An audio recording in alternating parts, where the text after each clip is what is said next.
আপনার Facebook page থেকে টাকা ইনকাম করতে পারবেন কিনা সেটা আপনি কিভাবে দেখবেন, কিভাবে বুঝবেন যে আপনার পেজ থেকে আপনি টাকা ইনকাম করতে পারবেন।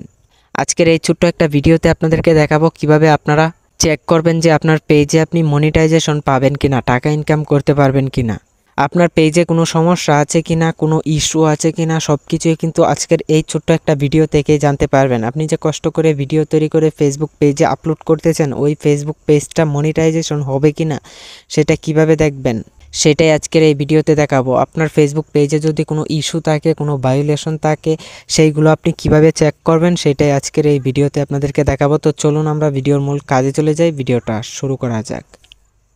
তো আমি ভিডিওর মূল কাজে চলে আসলাম। ফেসবুক পেজে মনিটাইজেশন পাবেন কিনা এটা চেক করার জন্য প্রথমে আপনি ফেসবুক অফিসিয়াল অ্যাপ্লিকেশনটার মধ্যে আপনার ফেসবুক পেজটা লগ ইন করবেন। এই অ্যাপ্লিকেশনটার মধ্যে আপনার ফেসবুক পেজটা লগ ইন করার পরে এরকম শো করবে। তারপরে আপনি এখান থেকে 3 লাইন অপশনটাতে টাচ করে দেবেন। 3 লাইন অপশনটাতে টাচ করে দেওয়ার পরে উপর থেকে এখানে সেটিং আইকনটা পাবেন। এইখান থেকে আপনি সেটিংস আইকনটাতে টাচ করে দেবেন। সেটিংস আইকনটাতে টাচ করে দেওয়ার পরে আপনি একটু নিচের দিকে চলে আসবেন। নিচের দিকে আসার সাথে সাথে এখানে দেখতে পারবেন পেজ সেটআপ বলে একটা অপশন রয়েছে। এখান থেকে আপনি পেজ সেটআপ অপশনটাতে টাচ করে দেবেন। পেজ সেটআপ অপশনটাতে টাচ করে দেওয়ার পরে এইখান থেকে পেজ স্ট্যাটাস অপশনটাতে টাচ করবেন। পেজ স্ট্যাটাস অপশনটাতে টাচ করে দেওয়ার পরে এইখানে দেখেন একটা কিন্তু গ্রিন টিক চিহ্ন রয়েছে। আপনার পেজে যদি কোনো প্রকার সমস্যা থাকে তাহলে কিন্তু এখানে গ্রিন টিক চিহ্ন থাকবে না, বরং রেড ক্রস চিহ্ন থাকবে।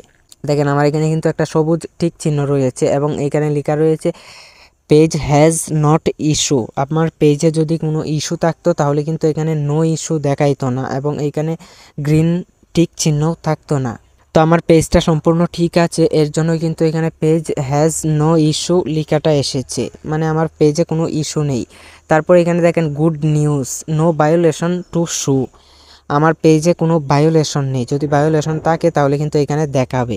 তো তারপরে এখানে দেখেন যে রিকমেন্ডেশন, এইখান থেকে রিকমেন্ডেশন অপশনটাতে টাচ করে দিবেন। টাচ করে দেওয়ার পর এখান থেকে দেখেন রিকমেন্ডেবল। আপনার পেজটা যদি মানুষের কাছে রিকমেন্ড না করে, আপনার পেজটা যদি ঠিক না থাকে তাহলে কিন্তু এখানে রিকমেন্ডেবল অপশনটা কিন্তু থাকবে না। তো যদি এরকম থাকে ইন্টারফেসটা তাহলে বুঝবেন যে আপনার পেজটা সম্পূর্ণ ঠিক আছে, রিকমেন্ডেবল রয়েছে। তো এইভাবে আপনি সহজেই কিন্তু চেক করতে পারেন যে আপনার পেজে কোনো ভায়োলেশন রয়েছে কিনা। তো আশা করি বুঝতে পেরেছেন কিভাবে চেক করতে পারেন যে আপনার পেজে কোনো ইস্যু অথবা ভায়োলেশন রয়েছে কিনা। তো আমি পরবর্তী ভিডিওতে আপনাদেরকে দেখাবো যে আপনার পেজে কোনো কপিরাইট ইস্যু অথবা পলিসি ইস্যু রয়েছে কিনা। ওইটা কিন্তু মনিটাইজেশনের জন্য সবচেয়ে গুরুত্বপূর্ণ। ওইটা কিভাবে চেক করবেন ওইটা আমি নেক্সট একটা ভিডিও তৈরি করে আপনাদেরকে দেখাবো। তো বন্ধুরা, ভিডিওটা দেখে যদি একটু উপকার হয় অথবা ভালো লাগে তো অবশ্যই সাথে থাকবেন। দেখা হবে নতুন ভিডিওতে। ধন্যবাদ এতক্ষণ সাথে থাকার জন্য।